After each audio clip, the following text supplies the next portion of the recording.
Tropes give you an understanding of what to expect when you enter a book. But then there are some tropes that just have me thinking.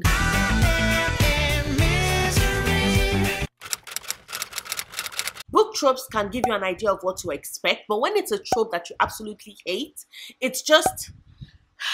Now, before I go into all my anger at certain tropes, pause this video right now and drop down in the comments some of your absolutely most hated, reviled, you cannot stand them book tropes. Now, the very first trope I absolutely cannot stand, and yet writers keep writing, has to be the not like other girls trope. I mean, I reviled it. I've already spoken about how much I could not stand A Curse So Dark and Lonely because he had this trope.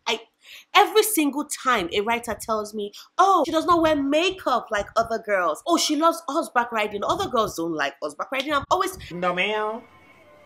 No ma'am. What is wrong with being like other girls? We are all this. I do not understand how authors cannot realize the fact that people can like things that everyone else likes, but still be uniquely themselves, or like things that are different from what the majority likes and yet not have to put down the others. Like, how fucking hard is it for writers to get this shit? Because every goddamn time I open a book and I see those dreaded words, or I get that dreaded feeling and understanding of, oh, this girl is a special cookie. She's really, really special. You know, unlike other girls, I want to just bitch slap myself for picking up the book and wasting money that I can never get back. I want to bitch slap the main character because I'm like, bitch, what the fuck is wrong with you? But I cannot do that. So I just sit and stew in my anger. Because that shows Flav that he has a solid woman in the house. The next trope I cannot stand.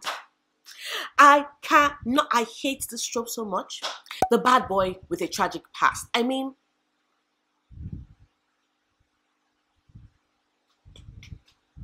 why?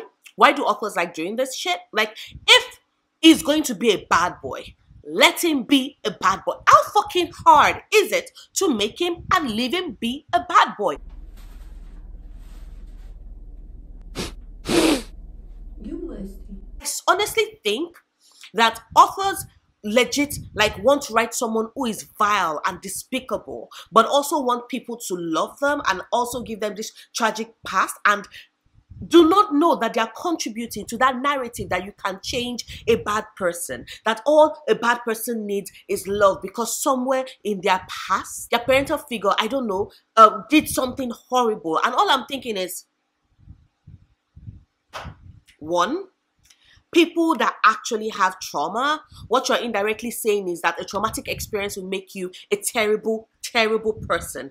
That is not the case. Sometimes, yes, but that is not the case. But the problem also is the fact that they romanticize these things and then have the love interest, you know, love them and then change them. You cannot change a fucking asswipe. Like, can't we just live with the fact that some people are asswipes to the very end and just, I don't know, accept it, be okay with it? There is nothing wrong with it. Leave your bad guy be a bad guy. Stop trying to make us feel sorry for the bad guy. You can give a bad guy nuance without giving them a tragic backstory. Let me repeat it because I think some authors find it so hard to understand this. You can give a bad guy or woman or person nuance without giving them a tragic backstory, because a tragic backstory is just a cop-out. It's like you have not created someone compelling enough for me to hate, but at the same time want to bang. What? I love garbage. Without saying, oh, they got hurt like this as a child and that is why they are the way they are. Some people are just the way they are. Stop giving us tragic bullshit backstory that usually always follows, like after we get that reveal, they suddenly be all good and warm and kind, and my heart, and I'm over here rolling my eyes and be like, this is exactly what I was afraid of. Then there's the mental illness as a quirk trope, which mental illness is not a quirk.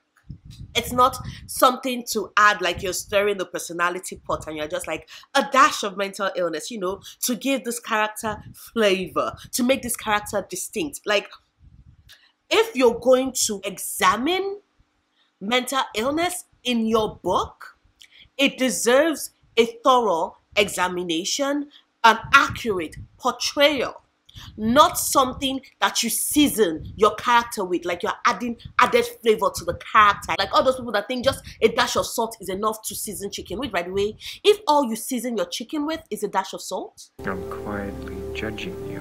but I'm not about to get into that. No, we are talking about the fact that some writers, you can always tell when the mental illness is just there as a quirk, because they just mention it in passing and show a couple of instances, and that is it. Miraculously, that's the end of it. And all I'm thinking is that people with mental health deserve better than your shitty ass rep. Deserve better than to see portrayals of something that is such an integral part of their life as just being something else to tick off as a personality trait for your character. If you're going to do that, do it right. How fucking hard is it to be a decent human being and actually, I don't know, do your research, get sensitivity readers, ask questions. Of course, don't be like the shitty ass writer who decided that she wanted to tell a story and basically harvested a person in real life for information and then change the person's name and just put the person's entire life story in a book. The ghetto. And being like, yo, I read a book, it's really cool. And I'm over here like, you are not a writer, you're a fucking parasite. But that is a whole nother conversation for a whole nother day. No, we are here talking about mental illness as a quirk trope. Just don't. And then there is the, I didn't know I was beautiful. I feel so plain. I'm just a plain Jane. Look at my hair. It's brown. Yes, it's a lovely, shiny brown that people can actually see their reflection in it. But it's just brown. And, you know, I don't think I'm beautiful. I have plain, boring eyes that are just blue and the color of the sky after the rain has fallen, and they're all birds everywhere, dotted with clouds. But, you know, I'm such a plain Jane. Girl, shut the fuck up. God, I hate this trope so fucking much. So much. Usually I'm over here, I'm like, yo, you think your ass is ugly? And also, it always goes hand in hand with the every single fucking ass character is falling over themselves because they're in love with this person. Usually a girl. Often it's a girl. And I'm over here like,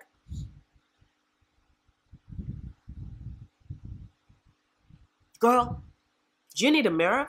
Like, on one hand, there's a mirror. On the other hand is a bitch slap. You know the type of bitch slap? The bitch slap that would make sure that I your ass, and then your eyeball, one of your eyeball pops out.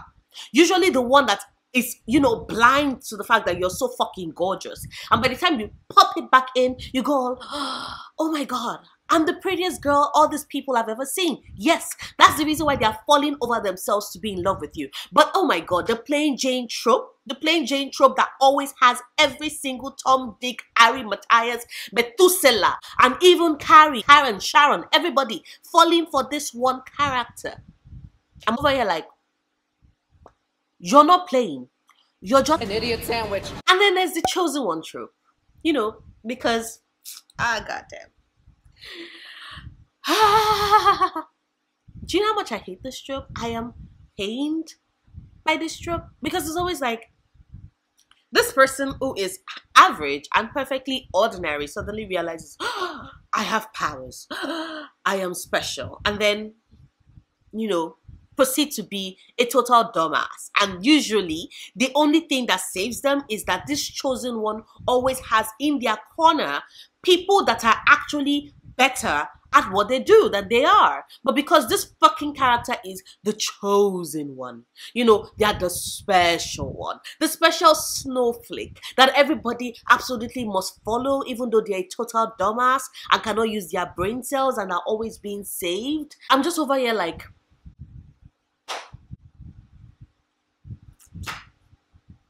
are we really seriously about to do this? Are you expecting me to, I don't know, support that character over there that is making a total mess instead of the one that's actually good at what they do? Are we seriously about that life? Seriously? Seriously. The chosen one trope. Every single time I see it in a book, I roll my eyes. The only version or chosen ones that I actually enjoy are the reluctant ones, the ones that are like, I do not want to save the world. And then are dragged kicking and screaming to save the world because they're like, who died and made you anoint me as a fucking chosen one? I do not want to be a chosen one. See, now that is depth. Now that is intrigue. Now that is interesting. But chosen one trope? With a side order of, look at me as I charmingly fumble my way into saving the world. I'm just thankful that I don't live in the fictional universe that these chosen ones live in. Because imagine if you lived in that fictional universe and your entire existence and survival depended on a dumbass saving you. And finally, because I initially wanted to do 5 tropes, but then I decided to make it 6.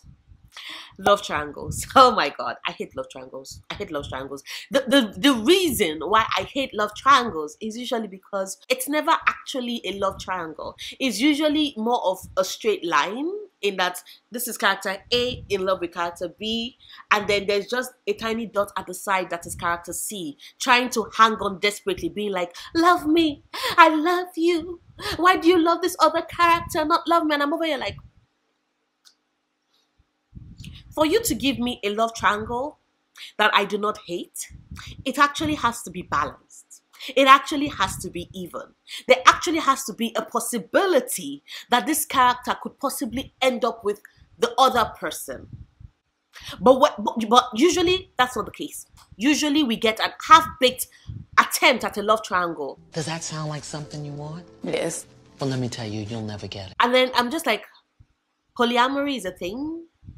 But then again, in the hands of writers that give us all these stupid tropes, do I really want them to attempt to give me a polyamorous relationship?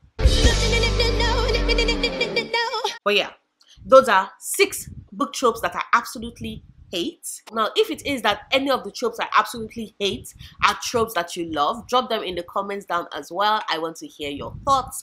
But that is this video. If you liked it, please do not forget to give it a big thumbs up. Check out my other videos. Subscribe if you want to. And if you do decide to subscribe, please click on that notification bell. So after you hit subscribe, click on the bell so you can have all notifications turned on so you don't miss any of my videos. I make new videos every Wednesdays and Sundays at 2 p.m. EST. Yes, that is 2 p.m. EST. And I'll see you soon. Until then, stay passionate, love books, love yourself. Bye.